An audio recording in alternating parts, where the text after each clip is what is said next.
Today we're going to be talking a little bit about going down to the ground.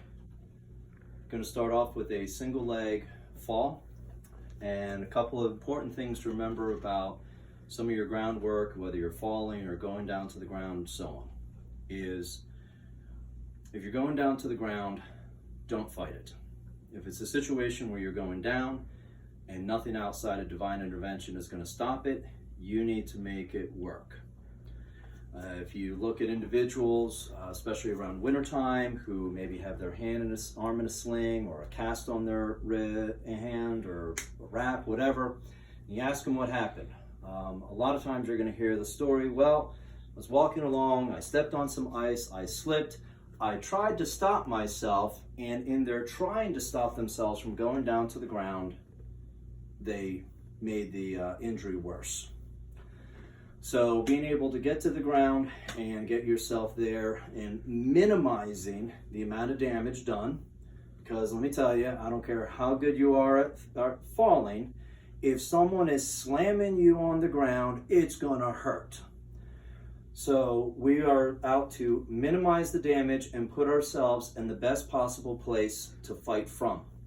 Because once you're on the ground, it's not over. A lot of times that's the beginning.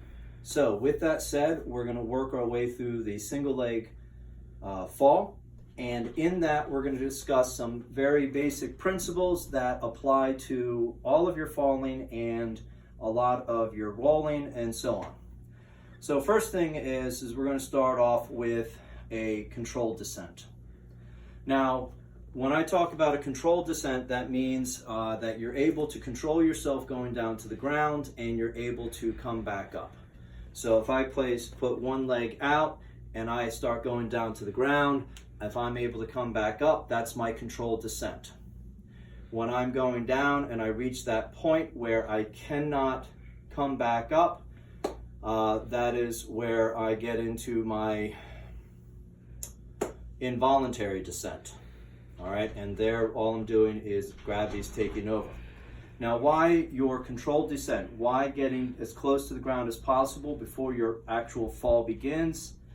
Basic idea is if I put before you a 8-foot ladder and a 2-foot ladder, and I said, you're gonna walk up or climb up on the top of one of these ladders and I'm gonna kick it out from under you, which one are you gonna pick? The 2-foot, because you wanna be close to the ground as possible.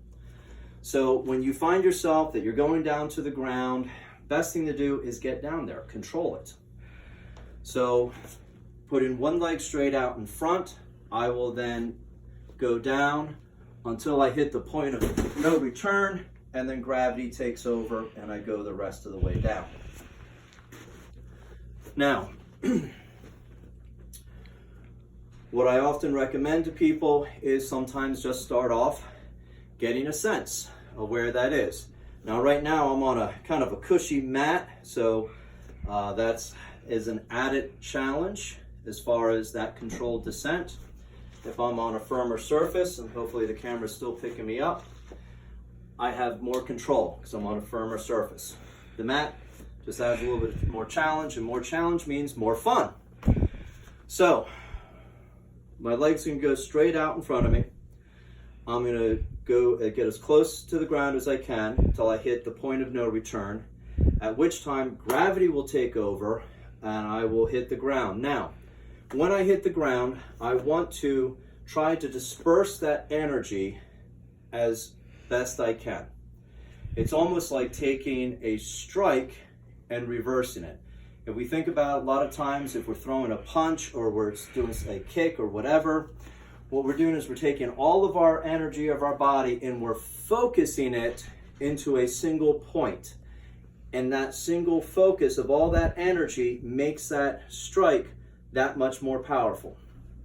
Here we want to take the exact opposite, and we want to take the energy of that fall and we want to disperse it over as large of a surface as possible. And so what that means is that I want to pop the mat, I want to hit the side of my body, my entire leg, and I'm going to pop the mat at the same time right when I hit the ground. So when I go down, I'm hitting that mat dispersing that energy. Now, the position that I end up with on the ground is very important, and that gets into what I mentioned earlier is, yes, we want to get to the ground as safe as possible, but we want to be in a position where we can fight from. So that means that when we hit the ground, there is still an individual who put me there, and I got to deal with that individual. Now, one of the things is I want you to pay attention to my head. I am tucking my chin. Now I'm tucking my chin when I go down to the ground for two reasons. One, by tucking my chin, when I hit that ground, I keep my head as far away from the ground as possible. Right now I have the convenience of a nice open space, but if I'm out on the street, there could be a street curb, a rock, whatever. I do not want to hit the ground nicely, preserve my entire body, but crack my skull open because I didn't tuck my chin.